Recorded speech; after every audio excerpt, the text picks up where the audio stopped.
Assalamualaikum warahmatullahi wabarakatuh. Alhamdulillahirabbil alamin. Wassalatu wassalam asrofi anbiya'i wal mursalin wa ala alihi washabihi ajmain amma ba'du. Saudara-saudaraku semua, sahabat-sahabat dari Bang D Kusuma, saya ucapkan selamat pagi dan semoga kalian semua dirahmati Allah Subhanahu wa taala, selalu mendapatkan ridho dan limpahan rizki yang barokah, selalu mendapatkan kesehatan dan umur panjang yang barokah, dan selalu mendapat perlindungan dari Allah Subhanahu wa taala. Bismillahirrahmanirrahim. Kulhu dargo balik setru moro setru mati, jalmo moro jalmo mati, setan moro setan mati, buto moro buto mati, antu moro antu mati, iblis mati, maling mati, sejo Allah mati saking pitulungane Allah. La ilaha illallah Muhammadur Rasulullah. Amalan yang baru saya bacakan ini tadi, yaitu amalan untuk pelebur iblis atau jin, dimana amalan ini bisa Anda amalkan bagi yang sudah mengamalkan puasa mutih ya, yang 3 hari tadi. Tapi saya tidak membahas untuk keilmuan ini. Yang ingin saya bahas yaitu tadi saat ada WA chat dari santri online saya, namanya Mbak Novitasari tadi. Dia bilang gini, Gus atau Pak Ustadz, maaf saya bukan Gus, saya bukan Ustadz, saya hanya manusia biasa.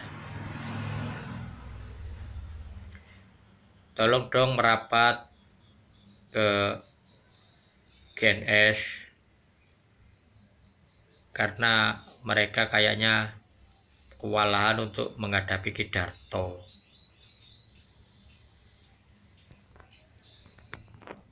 Kalau memang benar Gus mempunyai ilmu, tolong dong dibantu. Gitu chatnya sama saya. Terus saya jawab, insya Allah Mbak. Dan di sini saya jawab lewat online ya. Gini Mbak Novitasari, sebenarnya saya sih sudah pernah mau, waktu yang gerbek dukun dari GNS, saya sudah pernah ingin collab, ingin ya istilahnya ikut untuk gerbek dukun bersama GNS, tapi ya enggak seterusnya, cuman beberapa hari saja. Tapi dari pihak sana belum ada respon, dan saya sudah pernah WA ke Mas Wahyu Madura, PCLN Madura, tetap belum ada respon, jadi belum berkenan. Sudah pernah saya. Dan untuk yang masalah ini, yang Kidarto itu, saya rasa mereka mampu kayaknya, nggak perlu untuk ini ya. Tapi ya dilihat dari konten-kontennya kan mereka selalu kalah. Kenapa kok mereka selalu kalah?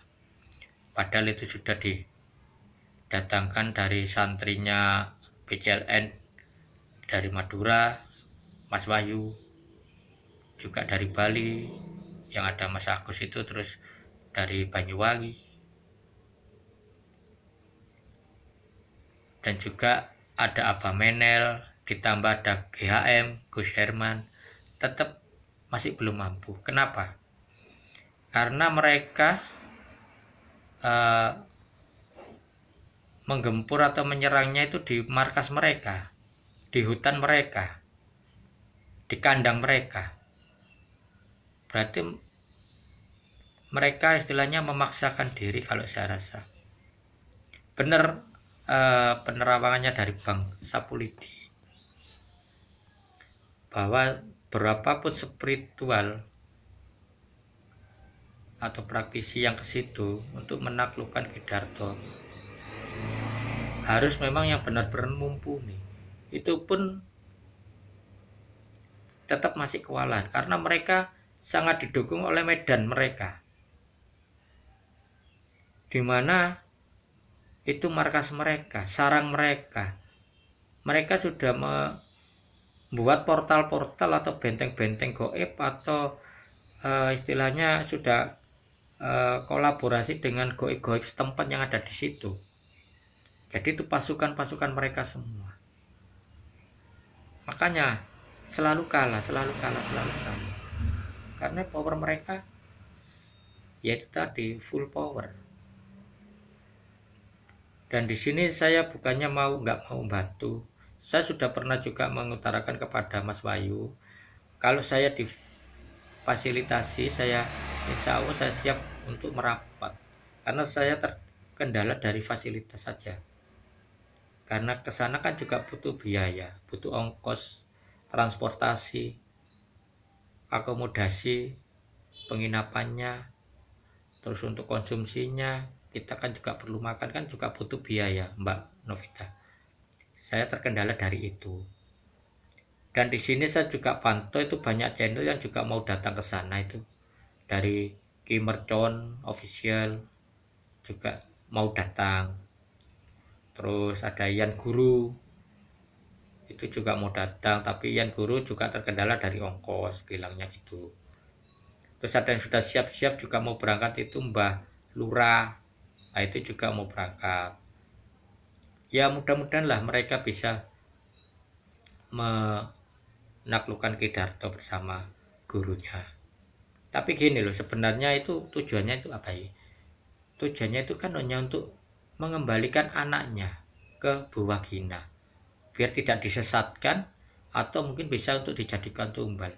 Kalau saya rasa jadikan tumbal itu nggak mungkin, itu si Kidarto itu. Mungkin anaknya itu mau dijadikan santrinya, istilahnya pengikutnya. Kalau saya rasa gitu. Saya sudah pernah waktu Mas Wahyu PCLN itu online, istilahnya live, saya sudah pernah chat di komentarnya. Saya sudah pernah memberikan saran, jangan Kidarto itu diserang di markasnya, tetap tidak akan bisa mampu. Karena menurut Buwagina kan dia nanti akan pulang, nggak tahu seminggu, 2 minggu, 3 minggu. Ditunggu aja sampai pulang. Anaknya sampai pulang, Kidartonya pulang, Buwagina suruh telepon, baru digerebek bersama-sama untuk menaklukkan Kidarto di rumahnya. Sekalian ditobatkan kalau memang sudah tepar atau sudah kalah. Nah, dengan nanti ditobatkannya Kidarto, otomatis kan gurunya terasa dan akan marah, pancing gurunya untuk turun gunung. Jangan di markasnya terus diserang, tetap belum bisa turun gunung. Nah, dengan dia turun gunung bersama murid-muridnya, otomatis dia kelemahannya akan melemah, kekuatannya akan melemah. Itu saran saya. Kalau dia masih tetap di gunung, dia powernya sangat full power. Portal-portalnya akan berfungsi semua, portal gaib. Yang saya takutkan, kalau mereka sudah tercerai-berai, kayak kasusnya yang di channel sebelah itu, mereka tercerai-berai, berpisah. Nah, dengan nanti mereka berpisah itu malah tersesat, masuk hutan, tersesat, nggak tahu arah, di istilahnya kayak diputar giling, akhirnya bisa mati kelaparan di sana, bisa masuk jurang, bisa masuk apa. Sekarang mereka masih bersatu, masih kumpul. Kalau dia masuk semakin dalam ke hutan, mereka itu licik, mereka akan berusaha untuk dipisahkan, dicerai-beraikan satu-satu. Entah itu si Abah Menel kemana, entah nanti GHM yang kemana. nanti yang murid-muridnya dari PCL kemana, jadi terpisah nanti. Kameramennya kemana. Nah, nanti kalau udah terpisah, ya itu tinggal nunggu waktu. Konyol satu-satu nanti. Sekarang mereka masih kumpul. Nanti kalau sudah terpisah itu yang berbahaya. Karena nyawa taruhannya. Kalau saran saya yaitu tadi, tunggu Ki Darto pulang bersama anaknya, baru lumpuhkan di rumah. Terus pancing gurunya bersama antek-antek murid-muridnya untuk turun gunung. Atau ke rumahnya Ki Darto, atau diajak duel di mana, pokok turun gunung. Itu saran saya. Makanya saya hanya bisa memberikan saran saja. Kalau untuk turun langsung, saya terkendala dari ongkos biaya untuk ke sana. Itu untuk Mbak Novitasari nggih. Bukannya saya nggak mau. Kalau untuk kebaikan insya Allah lillahi ta'ala saya mau bantu. Tapi karena terkendala dari ongkos dan biaya, saya yaitu tadi masih belum bisa untuk ke sana. Saya sudah pernah mengutarakan kepada Mas Wahyu, kalau mau memfasilitasi saya untuk merapat, monggo, saya siap-siap. Yang penting saya jangan sampai di sana terlantar, karena saya nggak bawa perbekalan apa-apa. Uang sepeser pun saya hanya beberapa aja, karena saya sifatnya bukan profit. Untuk keilmuan pun saya juga insya Allah saya gratiskan. Saya tidak memungut biaya apapun dari panjenengan semua, karena saya tujuannya ikhlas untuk mengamalkan keilmuan. Biar apa? Biar power itu full, karena kita dapatnya juga gratis dari guru-guru saya. Meskipun saya riyadhah, saya puasa, saya mengamalkan, tapi itu bentuk keikhlasan saya. Saya juga harus mengamalkan juga ikhlas untuk ke santri-santri online saya. Jadi saya tidak mau ilmu diperjualbelikan, saya tidak mau. Karena kalau ilmu sudah dijualbelikan, powernya akan berkurang. Karena sudah kita niatnya bukan lillahi ta'ala lagi, tapi untuk keuntungan pribadi. Ilmu dijual jutaan, puluhan juta, bahkan ada per paket sekian puluh juta. Waduh, saya tidak mau jual beli ilmu. Dulu ya, saya pernah ikut dulu di perguruan saya, yaitu itu tidak dipungut biaya, tapi untuk istilahnya sukarela aja. Kadang 5.000, 10.000, hanya untuk apa? Untuk beli minum dan camilan. Setelah latihan kita akan capek, kita untuk minum teh, untuk nyamil, terus canda-canda, kita kongko-kongko setelah latihan, itu aja. Jadi keikhlasan. Kadang ada yang duitnya lebih ngasih 50.000, 20.000, 30.000, ya itu terserah, itu keikhlasan. Jadi gitu. Jadi kita bukan ada iuran bulanan, terus untuk ilmu ini sekian juta, untuk ilmu ini sekian puluh juta, untuk ilmu ini sekian juta. Enggak, kita nggak ada itu. Kita ikhlas. Jadi kita kekeluargaan. Jadi sama-sama tahu yang kita punya rezeki lebih ya kita kasih lebih. Karena kita bisa untuk beli minum, beli camilan, makanan setelah latihan. Itu dulu saya. Jadi ilmu bukan diperjualbelikan. Nah, di sini kita kembali lagi ke topik. Untuk yang Ki Darto tadi yang ada di hutan, kita kalau masih memaksakan diri menyerang terus ya itu hak jenengan, tapi tetap tidak akan bisa dan tidak akan mampu. Meskipun beberapa spiritual yang ke situ bergabung, tetap masih akan kalah. Kenapa? Karena mereka di sarangnya, di kandangnya, di markas mereka. Kalau kita mau menyerang suatu padepokan, suatu aliran keilmuan, suatu perkumpulan, kita harus juga mempersiapkan diri yang benar-benar mumpuni, yang benar-benar bisa mengungguli dari keilmuan mereka. Kalau kita ilmunya masih setengah-setengah, masih ya ilmu masih tengah-tengah, ya nggak mungkin sanggup melawan mereka. Itu masih melawan Kidarto aja sama yaitu tadi pengawal-pengawalnya yang katanya bertopeng, itu masih tepar terus, belum gurunya, belum nanti pasukan gurunya. Itu makanya kalau yang datang-datang ke situ itu hanya yaitu tadi mengikuti ego, karena ingin dianggap jaduk, ingin dianggap sakti, ingin dianggap mumpuni, yaitu diserang terus, tetap nggak akan mampu. Saya rasa nggak akan mampu. Tapi kalau untuk demi konten ya nggak apa-apa lah, biar durasinya panjang, biar terus jalan ceritanya kan, biar terus bersambung, ya itu enggak masalah bagi saya. Tapi kalau memang itu benar-benar menyakitkan, kena tenaga dalam itu menyakitkan sebenarnya. Tapi kalau di saya bukan gitu ya.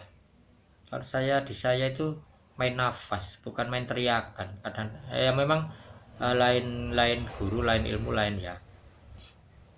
Kalau maka saya lihat itu kok gitu ya.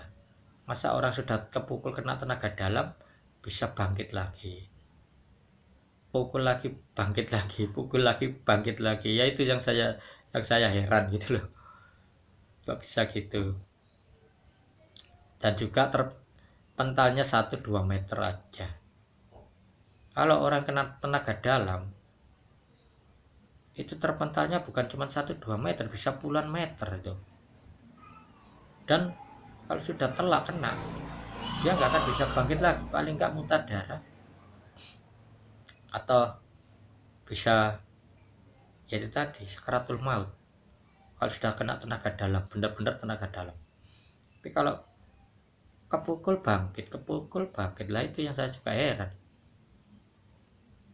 Kalau yang saya ajarkan itu bukan main suara ya, main mulut, Allahu Akbar, enggak. Jadi kita itu dikiranya lewat hati, batin. Jadi kita main nafas. Jadi kalau kita pukul pakai nafas, itu udah. Tapi kita dalam nafas itu kita pikir Allahu Akbarnya la ilaha illallah, atau mungkin Allah itu dalam hati, dalam batin, dalam pikiran kita. Jadi kita nggak keluarkan Allahu Akbar, enggak. Kalau kita sudah keluarkan itu ya ibaratnya bocor dan powernya nggak full. Tapi kalau kita nafas, kita main nafas pukulannya, tapi kita dalam nafas itu dikir, insya Allah powernya full. Jadi orang yang terkena pukulan itu ya 1 kali 2 kali bisa bangkit, tapi seterusnya kan nggak bangkit sudah. Tapi kadang-kadang sudah 1 kali pukulan saya sudah nggak bangkit. Kalau itu yang saya pelajari dulu ya waktu latihan. Saya dulu itu belajarnya ilmu tauhid dulu, ada gurunya juga.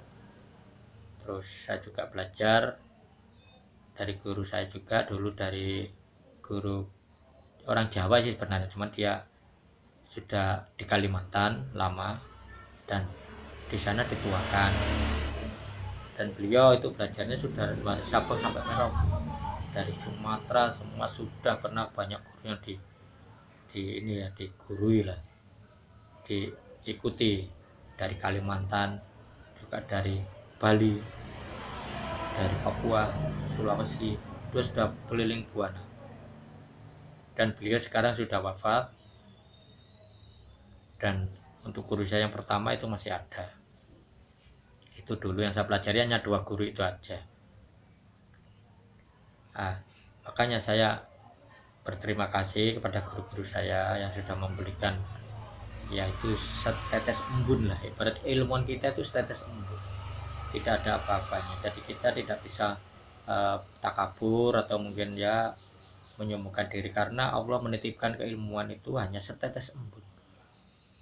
Kalau setetes air sih masih mending ya, besar, tetes air. Ini embun loh, seberapa sih, apalagi setetes, aduh nggak ada apa-apanya. Makanya kita bener bilang katanya di atas langit masih ada langit, yaitu jadi masih ada, meskipun baik ilmu putih, ilmu hitam, itu semua di atas langit masih ada langit, semua ada tingkatannya. Jadi kita tidak bisa yaitu tadi, oh ilmu saya lebih hebat, saya pasti menang sama ini, saya pasti menang sama ini, saya harus menang, tidak bisa, karena kita semua ada tingkatannya. Jadi kita harus bisa mengukur ilmu lawan. Kalau kita nggak bisa mengukur ilmu lawan, konyol kita. Ya ibaratnya ini nanti ini yang Widarto ini terus berdatangan, yaitu tadi untuk menunjukkan bahwa dia jaduk, dia sakti, dia hebat, tapi tetap nanti konyol. Itu yang saya lihat ya. Untuk Mbak Novitasari itu jawaban saya, bukannya saya nggak mau ikut merapat, karena saya terkendala dari finansial aja, ongkos untuk ke sana itu saja Mbak Novita. Dan saya lebih fokus untuk memberikan edukasi keilmuan secara online gratis saja. Tapi saya siap, kalau saya difasilitasi untuk berangkat, siap saya. Karena saya sudah bisa tahu Widarto itu gimana, untuk kelemahannya gimana, untuk bisa dikalahkan itu gimana. Insya Allah saya bisa, tahu, insya Allah ya. Saya nggak berbilang bisa ndak, insya Allah. Kalau Allah meridhoi, Allah mengijabahi, dan Allah meridhoi, insya Allah. Itu nggih Mbak Novita nggih, itu jawaban saya yang di WA. Dan untuk yang lain sama, pertanyaannya sama, mengajak saya untuk merapat itu sama. Itu saja yang bisa saya sampaikan untuk pagi ini, biar tidak mengganjal di pikiran saya. Kalau saya tidak jawab, nanti dikirain saya takabur, sombong, kenapa enggak bantu, padahal mempunyai sedikit kebiasaan, saya itu sedikit, ilmu saya itu masih kaleng-kaleng lah, ibarat belum ada apa-apanya dibandingkan dengan yang pendekar-pendekar atau yang spiritual lain yang sudah kondang. Saya itu hanya sedikit, nggak ada apa-apanya. Itu aja yang bisa saya sampaikan ya. Akhirul kalam, wassalamualaikum warahmatullahi wabarakatuh.